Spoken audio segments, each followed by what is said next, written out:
Sports Show presents House of Rugby. Hello, and you're all very welcome to House of Rugby. My name is Máire Treasa Ní Dhubhghaill, and on this week's show we look back at a very entertaining and dramatic weekend of rugby in the company of James Downey and Lindsay Peat. How are we both doing? I'd say we're all a bit giddy after Friday night's magic in Marseille. God, coming down, yeah. Trying to build back up. It was absolutely unbelievable. Like, talk about that Friday feeling. I was probably, honestly, a bit sceptical going into the game because obviously our history with going away to France, and you know, I know Andy Farrell spoke about no hangover, but you just don't know what's in the back of people's minds and when you get to France and stuff like that. But not even that, I suppose, just trying to take the game rather than let it come to you. But by God, there's certainly no hangover. Yeah, nobody saw that coming. 21-point victory in France. That was our biggest ever margin against France. Only our fourth victory ever in France. So it was like a dream start. What was key to that clinical performance, do you think, James? Oh, I think it's that inner belief that the players have, the squad have, because I think outside of the group, people were kind of saying it's going to be close. Bookies was 3-4 points to the French, 4 points to the French, I think. And you kind of say, yeah, you know, going into the south of France, it's such a difficult place to go. I would have nearly preferred Paris because the Parisian crowd, you know, it'd be a more kind of business crowd, a little bit more corporate. South of France, it's the heartland. It's really down there, and they're really behind it since the World Cup. Everything that's led to a French victory, and this group come together, and no matter Johnny's gone, that's forgotten about. We're not even going to talk about him today. It's because we've moved on now, and that line is drawn, and these players stood up to a man, the bench, the whole staff, and what a start to the Six Nations. You know, you can lose a Grand Slam in the first game, you can still win a Six Nations, but to have done that now, and everyone, as you say, is buzzing that Friday feeling of it's Italy next. We've got good momentum. We've 3 more home games to play. And yeah, it's exciting times. Absolutely. We spoke last week about the importance of set-piece execution and our worries when it came to the line-out because of what happened in the World Cup. But 13 out of 13 line-outs, Paul O'Connell deserves a lot of credit for that. Let me take my hat off. And all 5 tries came from line-out source as well. So it was just an exceptional performance from 1 to 80. Look, it was fantastic, and yes, we did. We explicitly said that the set piece, you know, there was a lot of talk about Jack Crowley and whoever would come in at 10 and how they'd perform. But you know, no matter who your 10 is, and even the enigmatic, you know, Johnny Sexton would need that platform and that launch to be that, you know, that provider between the conduit between the backs and the forwards. And look, hats off to Paul O'Connell. There was just a different air about them, and James can agree or disagree. Like there was in the World Cup, it was kind of nearly that inner insecurity maybe you could see come out. They weren't as confident. You could see that in their body language, but by God, that was out the window. They were confident. Their speed across the ground, just even they weren't worried about, you know, sometimes you want middle to back to really like take out basically 8, you know, the full line out, 8 French defenders, but there was no worry about where they won the ball. They just won the ball, and that's key. Like, and to be 100% return on a line out, which was, you know, one of the kind of key areas that, let's be honest, was inconsistent and malfunctioned at time during the World Cup. I thought they were absolutely sublime, and so much so that they obviously turned over 2 French balls. One of them on their 5 metre line. I was like, that says an awful lot when you're confident enough, because if you're going up on your 5 metre, you have to win that ball, because otherwise, if the French win it, they're just going to maul you over the line. So to have that confidence and turn it over and play out and gain, you know, much needed territory at that stage, it was a joy to watch, especially as a forward, knowing like when it's just not working at line out time, it can be a tough place to be. Yeah, as you said, it wasn't just their attacking line out that was purring, it was their defensive line out as well. So what was the key difference in what they were doing? When you're defending a line out, if you watch them, they mirrored. So they had absolutely done their homework on France. They'd identified their jumpers. When you reduce a line out, it's easy to identify the jumper. So, for example, if they're in a 5-man line out, you reduce your options as a jumper. So I just think their speed to get in the air. Like, there was questions about if we, you know, Big Joe, and we'll go on to him, like how he would possibly impact the line-out, but he'd bring positives in the all-round game. That lad can get up in the air as well. There wasn't anything that he could not do at the weekend. So I just thought their confidence and the speed to get people in the air and to win that ball, they just had their homework done. And they were confident in it. They just owned it. They just knew where they were going, got up in the air and stole the ball. One of the major talking points going into the game, and possibly major worries, was would we be able to match the French's physicality, and they were well able for that. The work rate, as you mentioned, Joe McCarthy showed, but every single player with the tempo and the pace that they worked at, and they fought for every little moment.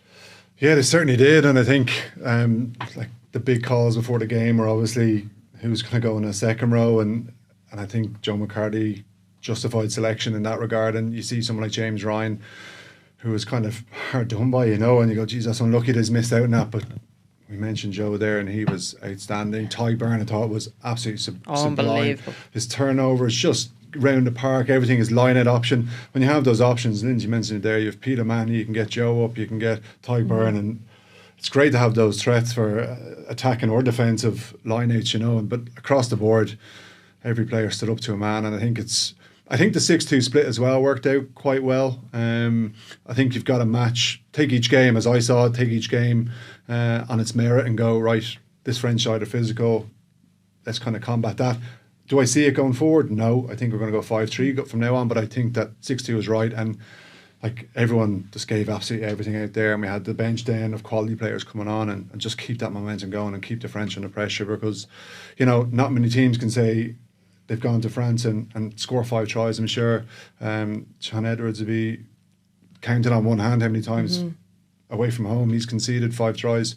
Rare, he was put under that much pressure. So he was very complimentary though, wasn't he, in his post-match? He was indeed. To be fair to him. Yeah, and that's like, for him, that's the challenge of the coaches against each other, of how do I get one over him, and that would gripe on him. He was complimentary, but behind closed doors he'd be fuming, because as he'd say, some of them couple off the lineouts, off the mauls at the end of the game, and he'd probably see them as a little bit soft, but you got to give credit to the Irish. But I think the drop balls as well, he was alluding to, and actually not, it's all right having possession, but it's actually what you do with that ball. And I think at key moments they just turned over the ball, and I think that was a big, and they were out of sorts, but I noticed that Ireland's attacking line was really, really deep, so it negated that really like line speed. You either negated with kicking, or you negated where you're just really, really deep, that they have so much space to come up under. And I thought, but they kicked so well as well. Absolutely. So they varied their game, but I think that we have to complement the pressure our own players put on France. Now, I do think France were out of sorts, and I'd said it prior to the game, it's anyone who's played France or know the French themselves, it's not in their nature. Like if we could score first, we'd silence the crowd and really put doubt on them. I think the big key area for me that I thought was going to be a worry was Lukaku and Jalibert. I was like, right, these guys play at Bordeaux. We've obviously spoken about how unbelievable they have been in the European Cup. They can absolutely light a game and split you open.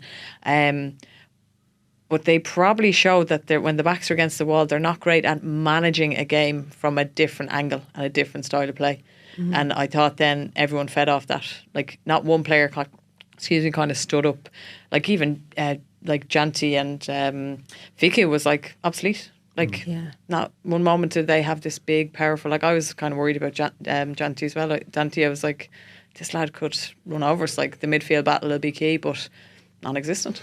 I think as well that flips on to your mentality of coming from Bordeaux, coming from the top 14, of playing the whole time. Yes, the international side like to do it, but an international rugby in a game that's so tight, sometimes when you do lose someone like a Dupont, that you just need that control. Exactly right. The game management, just when to kick well, and not just run everything, because you could see there's glimpses of when Jalibert and Lukaku connected, they look dangerous, but when they're not going forward, it's a different story, and then you need to kind of sit back, get your forwards going forwards, play the percentages and play the simple game really. But again, credit to Ireland, I think, and you mentioned Downey there, and I thought that they isolated him quite well. And defensively. Yeah. And they always had a front door option and someone out the back, and that was key because the French were so unsure about who they were taking, and we saw it for Ty Byrne's try, and even when Bundy Aki was making short bursts, there's someone out the back, and it's second guessing them that you're going to get a soft shoulder and get through, which was, again, just things starting to click. Everyone was an option, weren't they, on the attack? Talking about Big Joe now, he was so influential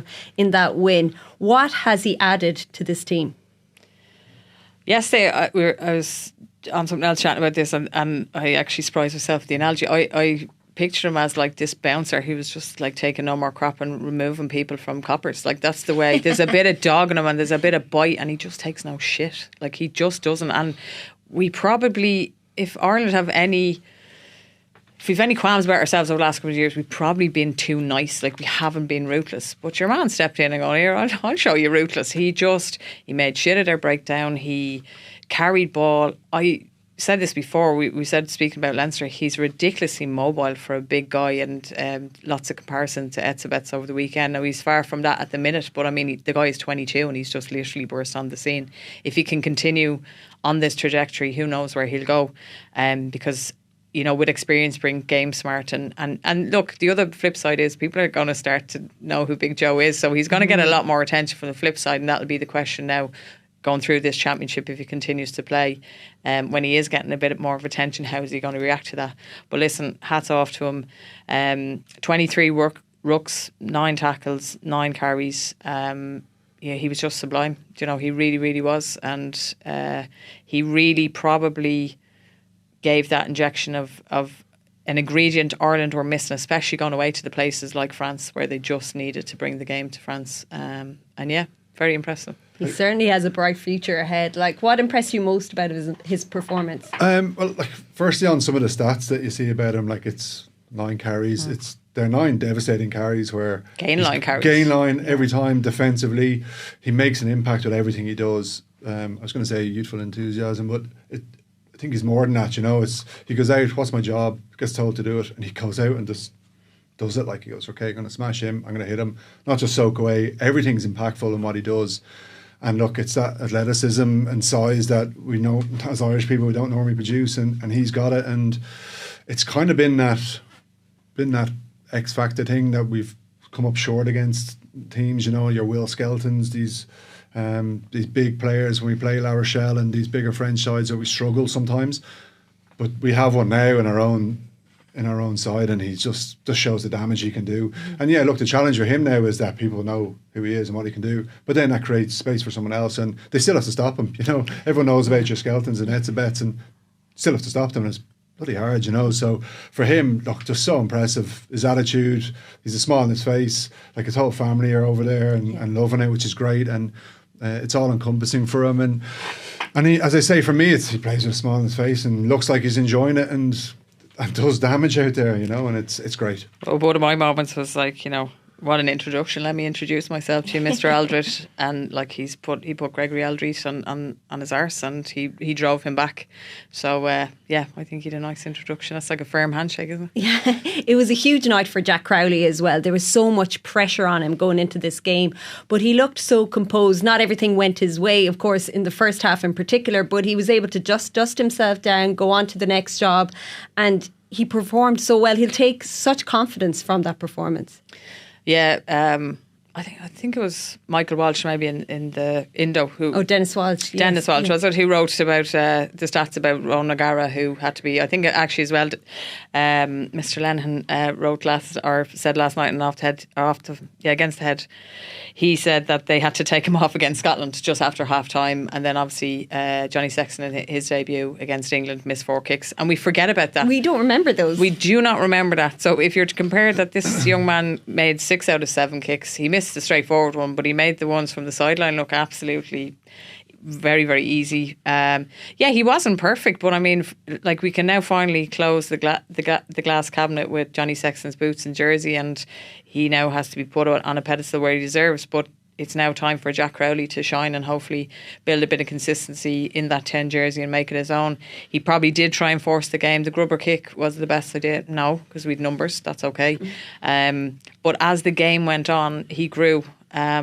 And there was another nice point, whether it was because they wanted to keep France tight in the ruck with their carries. They just played an awful lot off 9, and then he was very deep at 10. So I think he didn't get an awful lot of cheap shots at him, which I would have thought, right, if France are going to target us, grand, they might target our breakdown, but they'll definitely try and target a new player, inexperienced, with a lot of pressure and a lot of talk pre-game. So I think there was only maybe one kind of hit on him that I saw. But what I loved is, it didn't matter about the mistakes. He still stuck by it. He grew into the game. And the fact that he just owned it and continued to play was the one thing that really stood out for me. And, I just, huge congratulations to him. A very proud day for him and his family. What did you like about his performance? Yeah, again, on Lindsay's point of drawing defenders on, I think, again, for that Tyke Byrne break, he could have given the ball nice and early, but he drew the defender onto him. I'm not sure who it was. I know they isolated Downey, but he did take a big whack when he gave it, and he was taking some of them. He doesn't to the line. shirk those physical. You can't though. You can't and he's got to be able to bring more to it. You can see Johnny takes his hits towards the end of his career, and he was going down them. But it's part and parcel of being the 10. You're going to have big lads run down your channel. If you shy away, people are going to go for even more, and there's no hiding place. So the more you stand up, it goes back to the kind of Johnny Wilkinson days of he could hit. If you ran at him, he'd hit you, and all about it. And some 10s wouldn't, and you target him. And some people might have targeted Rog and run down his channel because might have been a perceived weaker defender. But that's the way it goes, and especially at international rugby. I think Jack stood up in everything he did. Agree, he made some wrong decisions. Again, hindsight, wrong decisions, but at least he's trying things out there. He'll grow. He's going to grow even more from that. And the confidence is, I think for him, is that he's got this under the belt away in France. He moves on there next week, and he's only judging his last performance. He's got to keep these standards now, and he's not going to be all of a sudden rested because Johnny's back in. Forget about that. You're in control. You're in the driving seat. This is your side. Steer the ship around, and it's exciting times, really is, and for such young players to do it, it's great to see. It really is. That's the thing. These young players, Calvin Nash was another player who made his Six Nations debut and crossed the try line. He said he was so nervous in the build-up, and that Andy Farrell had a quiet word with him on Thursday night, which really settled him, and he texted Keith Earls as well, just to settle the nerves. But he has put his faith in these players, and it's always about the team, and they're all pulling together. They all know what their role is, and that's probably why it's so seamless for these young players to just fit in, because the team have faith in them. They have faith in their own confidence, and they all know their roles.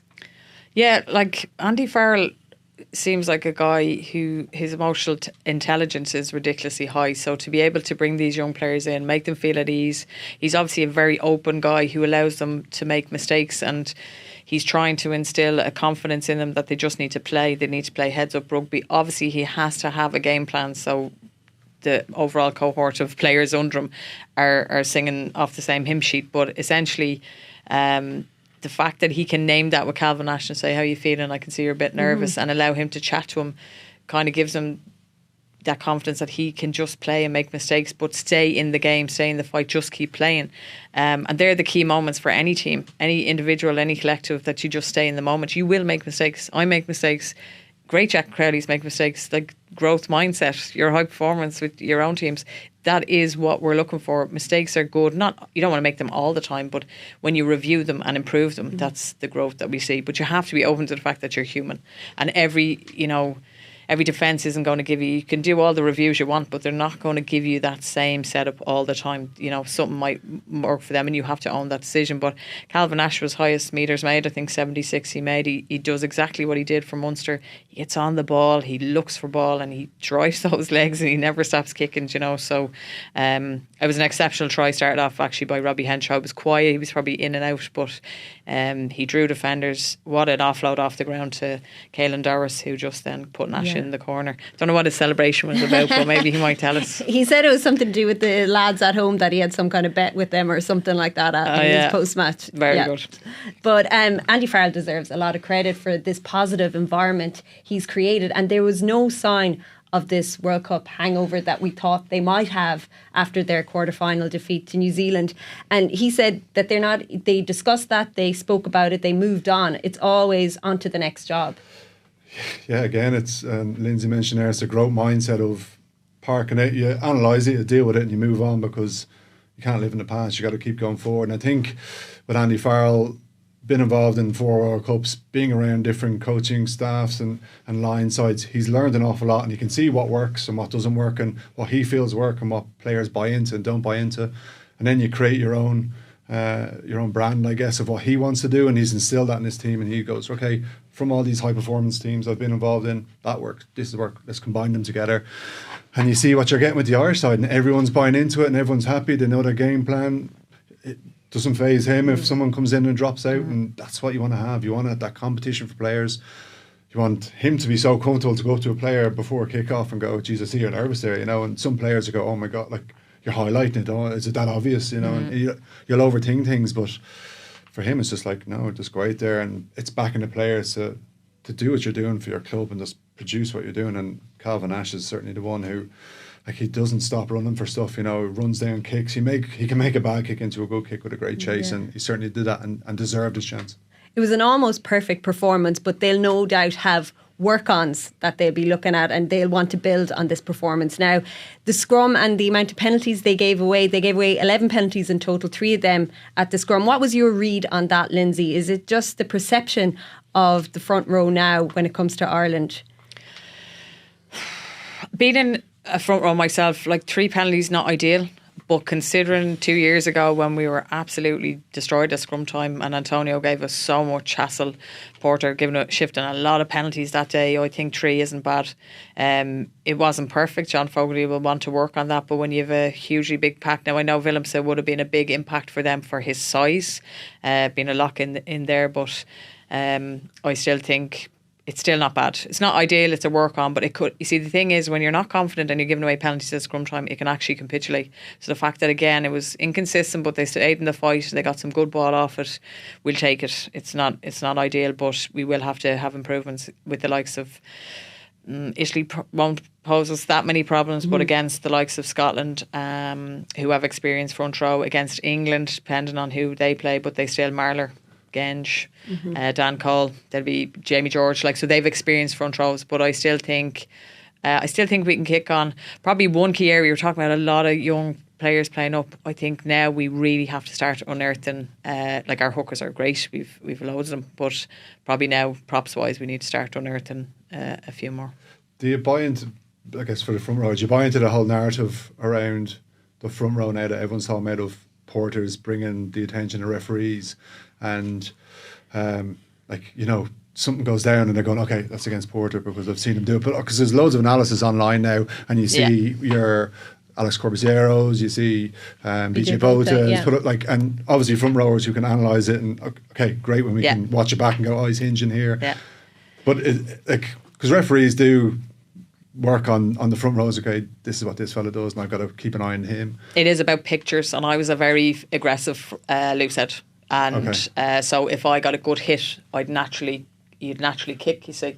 Then some teams will start letting me take the hit, and then you're wheeling. So if they've done their homework, so there had to be, thankfully Ailey Sheegan was very experienced with me as a tight head, and that's people don't understand the relationship between tight and loose. So if I'm dominant my side, I'm really going to put a lot of pressure through the tight head. So then Ailey should be like, Lindsay, back off there in the hit, so because you want to promote your tight head. So also it's pictures, so is my elbow short, I need to go for a long bind. It really relies on, I put so much pressure on my flanks. I'm like, you absolutely better be perpendicular to me, because Porter, like myself, I'm sure, when your hips are out, mine essentially are a big product to look at. So they're easy to kind of, so it is about pictures, and that's what referees are looking for, especially ex-pros who might be in the backs, and they're not inside the head of being in that position, because it's very different. It's like a wrestling move, so it's pressures and you're trying to negate and you're trying to keep the scrum up, so there's a lot to it, to be honest. But yeah, I do agree. I think that the amount of referees I had to try and butter up was ridiculous, because I was in their bad books, because if I wasn't arguing, I was then painting poor pictures. I wasn't asking what they needed me to do, and he probably needs to do that now. Okay, fair enough, you've seen what you've seen, what you need me to do to get back in your good side. And I think that's the relationship now he has to build, and this comes from someone who had to put their tail between their legs, because what you feel is a good job, it doesn't matter, you're not the referee at the end of the day, and if you're costing your team penalties and key positions, we really need to look at it. So I'd say there there's weren't a bit that of many scrums in the game, though. No. Oh, thank God. So Ireland were focused on the line out and keeping the ball alive as well. But France, they'll be very disappointed with that run out. Where does this leave Fabien Galthié now? That was the heaviest defeat under Galthié. Do you see them improving? They've brought in 7 new players after that defeat on Friday night for next week's game. How do you see the rest of the competition play out for them now? Look, I expect them to bounce back, to be honest with you. I think that group, just because of one game, I wouldn't throw everything out. I think it's a case of just getting back in. It was a tough game. It's a quality Irish side they lost to, and there's no shame in that. I think they'll just be frustrated with how they played at home.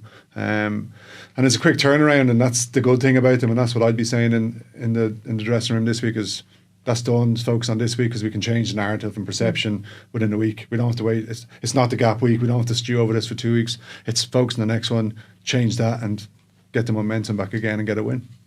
How much did France miss the key players that they didn't have at their disposal? How much did that impact the game?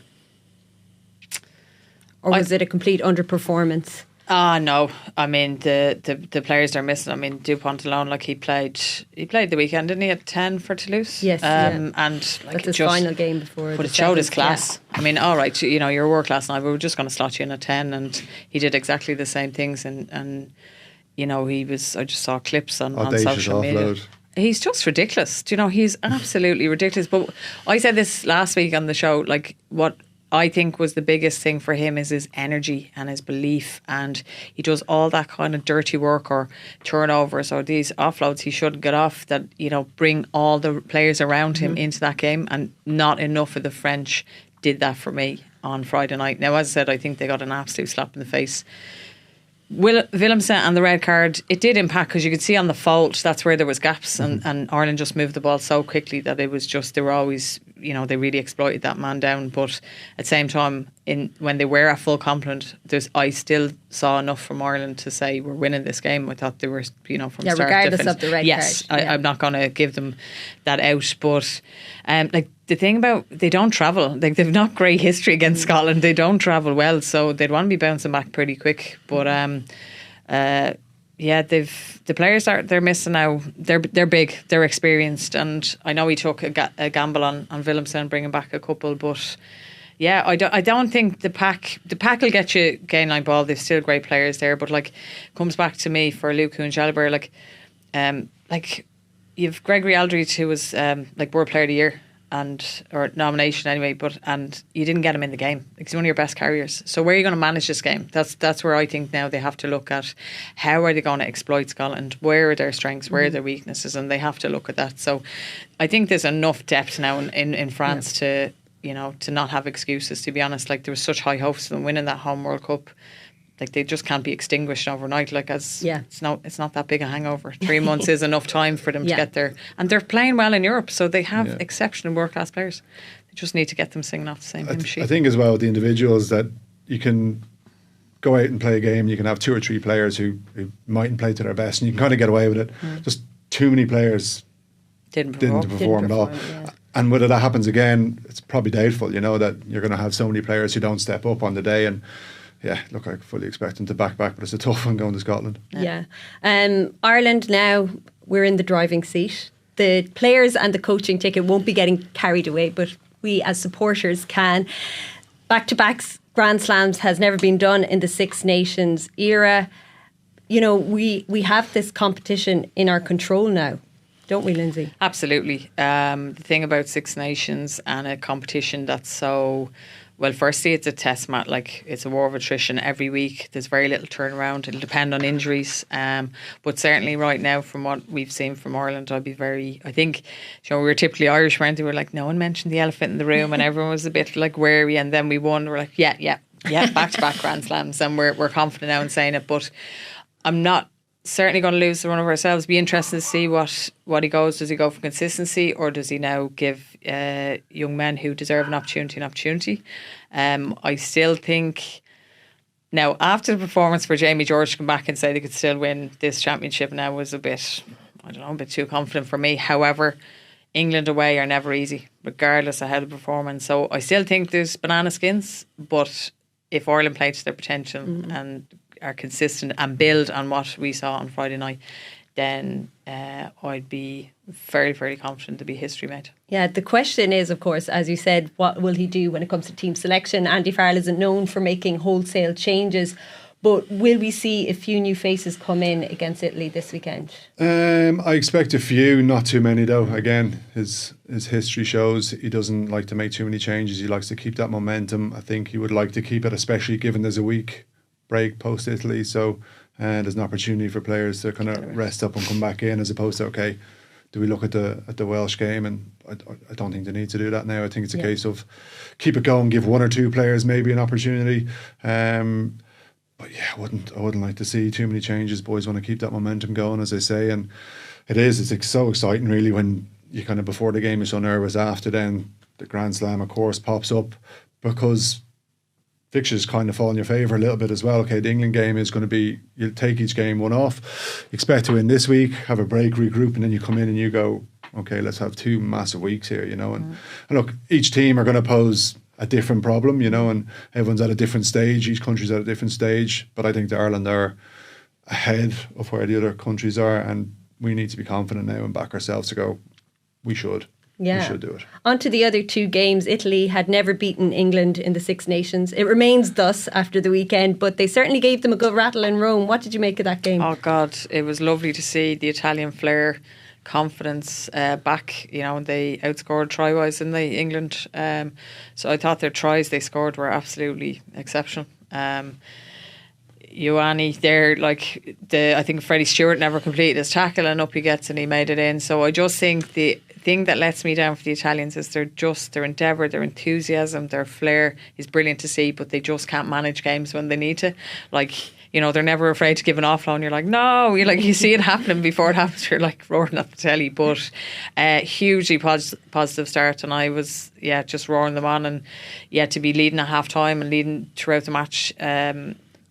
They were deserving of their win, but it just comes back to just always the bridesmaid, never the bride. I'm just like, if they could just get the game management side of things, slow it down. They need to, whether that's kick for territory, use your set piece, just keep the ball.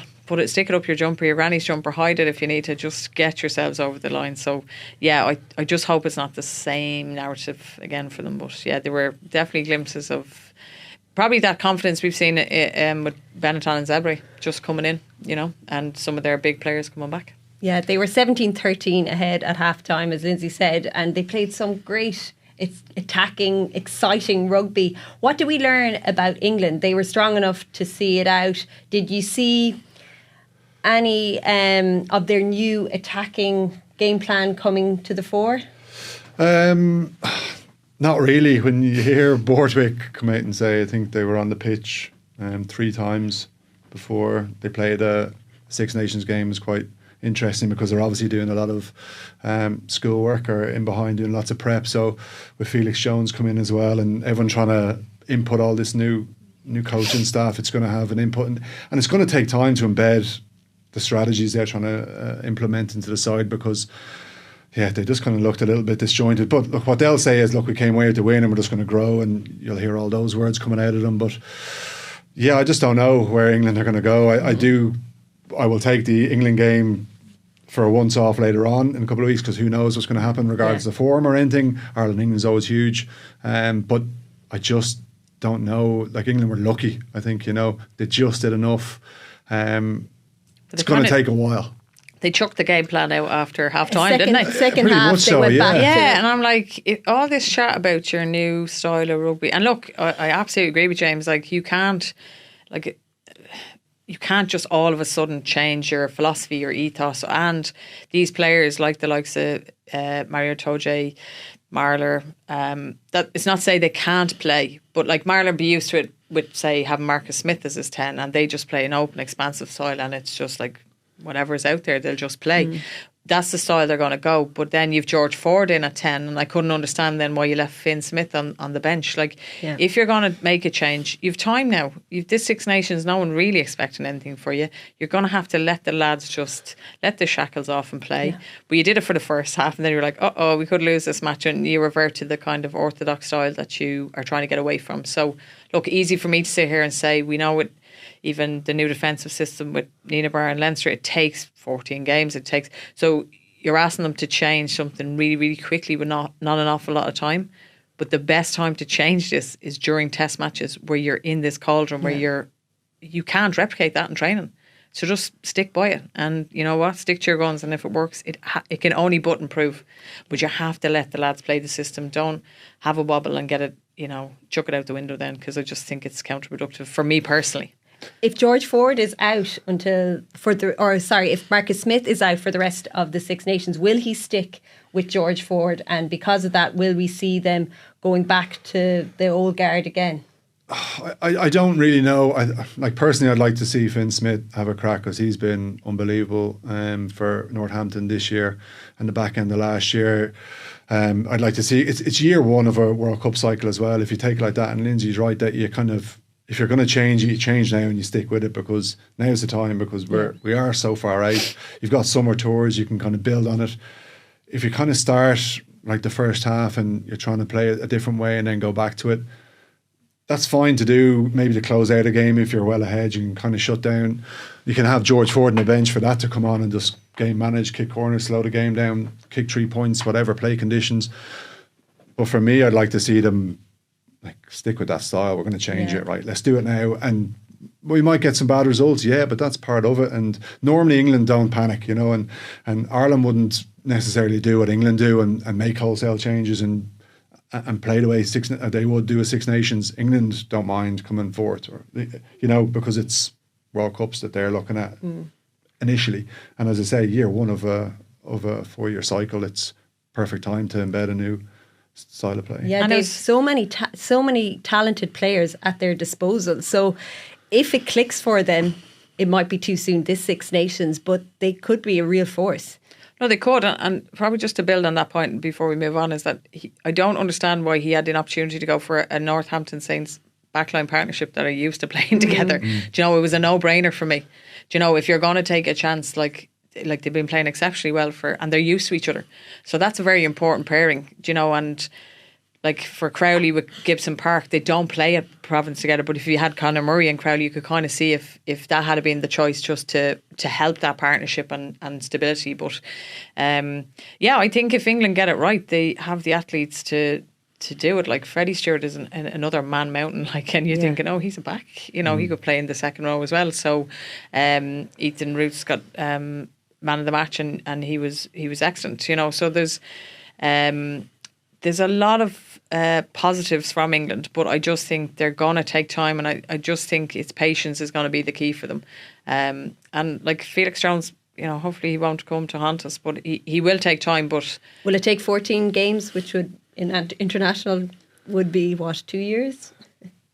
Yeah, potentially. Yeah, a year and absolutely. a half, 2 Six Nations anyway, and that's they need to get some good test games in between the Six Nation cycle, because that's the difference. And I think you unearthed a lot of, like we spoke about Calvin Lash, who took his time. We talked about Jack Crowley, who actually went down on that tour in New Zealand. We were kind of going, why are you taking players from our provincial setup, our URC, and yet now we look at it now. But it was a chance for the coach and staff to have a look at them and bring them back and give them a chance in the senior camp. So it is about now how Steve Borthwick manages that and gets good test games and give players a chance to just play. Because it's confidence. There's no way you're a professional and getting in England setup if you're not worthy of it. But yeah. You'd still be worried about round 3 though in Twickenham. You can never There's bet always, against them. Yeah, there's always that. So finally, on to the game which had the most exciting half of rugby, the second half, of course, of Wales and Scotland. Wales were 27-0 down in the Principality at 43 minutes, but then they scored 4 unanswered tries and just came back and could have nicked it in the end. I think, looking back, I would have kind of said, what would I be happier with? Getting the win, being Scotland, or being the Welsh going behind and coming back? I think I'd be happier being a Welsh supporter, because I guess you look at that side, they're such a youthful side. You expected them to, didn't think they were going to get that much of a rollicking they did first half, but then it suited them, and Scotland's just defence went out the window. It looked like a Super Rugby game, and there's some decent attacking threats coming from the Welsh back there, and just to put them under pressure. I'd be so happy being a Welsh supporter, but Scotland I'd be pretty worried, because that's a strong, experienced side you have out there, and to concede that many tries and pretty poor defensive efforts from Scotland, you'd be worried. I know that the French up next, so albeit at home, but there's going to be a lot of tough questions asked this week in the Scottish camp. Yeah, that was their first win in Wales for 22 years, so they'll look at that as a positive, but it was almost a complete capitulation in the second half. What side do you lean on? Would you be happier in the Welsh camp or in the Scottish camp this week? Definitely happier in the Welsh. I watched that game and I had my nephews over, so I had the 3 kids and I was like, I'm sorry, we can't start the movie until this game, because it was so exciting and I was going to turn it off, to be honest, and Wales came alive. Wainwright at 8 just got them, he got them so much front football. He was making line breaks. Rio Dyer then on the wing, he made a break, oh God, and I thought he was going to finish it, but Jesus, his meander, his run, his gain line, his metres made.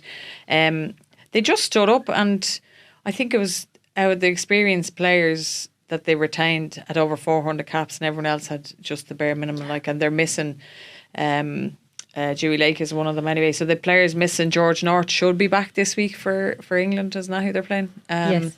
So he should be back, which will add hugely. But do you know what? The young men stood up and they weren't afraid to play in the second half, and that will give them huge confidence. No one would begrudge them if they lost to Scotland, considering all they've been through, where they're starting. They really are starting with a clean slate, and I think they have to be very, very proud. The Principality was rocking. You could see the passion in them. They were probably a little bit shell-shocked in the first half, but they came to life. Yeah, it's the beginning of a new era for this Welsh side. Warren Gatland said after the game that first 40 minutes was the worst 40 minutes that he has ever seen or coach. So they'll look at the second half and they'll take a lot of confidence from it, as Lindsay said. Where do you think this Welsh side can go in this competition? Well, I think the next game is going to be huge for them, against the English, to see, because they're both kind of starting afresh, although the English are probably a little bit ahead of them in that regard. But that's going to be a big challenge, because I think the English should be a little bit more ruthless than the Scottish if they get their tails up, as the Scottish did. I just think that's going to be a test of character. They've shown they can't fall asleep or be quiet or be too slow to start an international game, because all of a sudden you're 20 points behind, if not more, and you're chasing the game, and they're fine chasing the game, but I think this side needs to learn to grow. I think if they come mid-table, if they come third or fourth, they'd be happy enough, really. If they come third, it'd be brilliant. If they came fourth, that's where I'd see them around fourth. Scotland showed a frailty, of course, in that second half, and they conceded 14 consecutive penalties, so they'll have a lot to work on. How do you think they'll turn up against France? Well, they'll have to be disciplined. I think it just still relies on which is terrible to say. I mean, they were only missing Hugh Jones, really. I don't think they were missing too much. They still, to me, looking on paper, the Fagersons were still there. Richie Gray. They just still had Finn Russell plays a big impact on how he controls the game, and they were sublime at times, and he is sublime at times. Do you know what I mean? But he just has to be consistent through that game, because I think when he's in control, Scotland are in control, and then he can turn on when he needs. And we saw that in the opening rounds last year, when they got wins, and that's very tough to say, to put all that pressure on one player, but that's how good he is. I think Scotland will have, Gregor Townsend, I'm sure, did, and Alex Ferguson, and absolutely chucked whatever he could at the wall and absolutely let lit, because when you're 20 points ahead and you should have put your foot on the jugular and really just killed them off, you didn't. And that'll be the difference with Scotland potentially winning third or hanging around fourth, fifth, which they could. And that's how inconsistent Scotland are. Yeah. I think there's a lot of chat from them about how good they are. As always. But you know what, lads? You kind of need to back that up now with a performance. And I think that's where they need to step up. But yeah, I think it'll be interesting to see. We're chatting about the French, who will come very, very wounded. But I'd like to see the pride of Scotland stepping up and taking a scalp off France if they're really, having reviewed and really feel bad about their second half performance. Because I'm sure we all seen the meme where Finn Russell's like, well, we got over that line by the skin of our teeth. Yeah, I think Gregor Townsend will read the riot act completely. Yeah. It'll be a hard week. It'll be a lot of hard conversations with players this week, and I expect them to be very focused this week and the challenge ahead, and there'll be pressure on them, it really will, because if you lose to France at home, you've beaten the Welsh away for the first time in, was it 22 years? So, which is great, but your performance, and it's only a stat really, to lose at home, that'll be tough, because you're remembered for that last 40 really of, we just held on, but geez, we were a terrible second half, and Gregor certainly won't like that. Yeah. And as I said, he'll read the riot act and they'll be under pressure this week. Well, we'll leave it there for this week. My thanks to Lindsay and to James. We'll be back on House of Rugby next week. The Six Nations is up and running and round one was very exciting from an Ireland perspective. We'll be expecting more of the same next week. Before we finish up, a bit of news. There's a new podcast dropping on Joe.ie this Thursday. It's called You Must Be Joking. It's a comedy podcast with Willa White, the hilarious Willa White, and our very own Eric Lawler. And the first episode features Des Bishop, so be sure to subscribe. That's it from us on House of Rugby. Until next week, slán go fóill. Sports Joe presents House of Rugby.